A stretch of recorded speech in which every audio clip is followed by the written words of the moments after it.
الاول والله، هي الاول والله، قلت لك يلا نخلص بدري عشان افوق الماتشات التانية. الفرحة اللي انت شفتها دلوقتي دي بعد ما النادي الاهلي جاب الجون الاول في المصري، بالنسبة له خلاص الاهلي خد الدوري. اتفرج بقى على الشحتفة والصياح بعد ما الزمالك خد الدوري. نستاهل ورب الكعبة، نستاهل ورب الكعبة، لا نستاهل دوري ولا نستاهل افريقيا ولا نستاهل ننافس للجولة الاخيرة كمان. موسم كارثي، موسم هو اسوأ موسم في تاريخ النادي الاهلي شفته بعينيا، اسوأ موسم في تاريخ النادي الاهلي شفته بعينيا. بقالي حاجة و20 سنة بشجع كورة ما شفتش اسوأ من الموسم ده.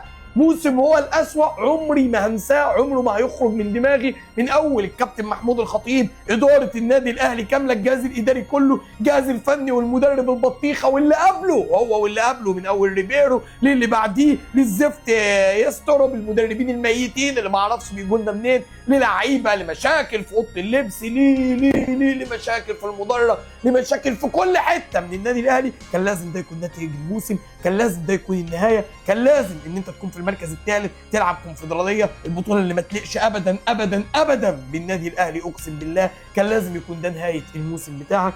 على العموم الف مبروك للنادي الاهلي اللي هينزل يعوم مع البط الكيني والوز النيجيري.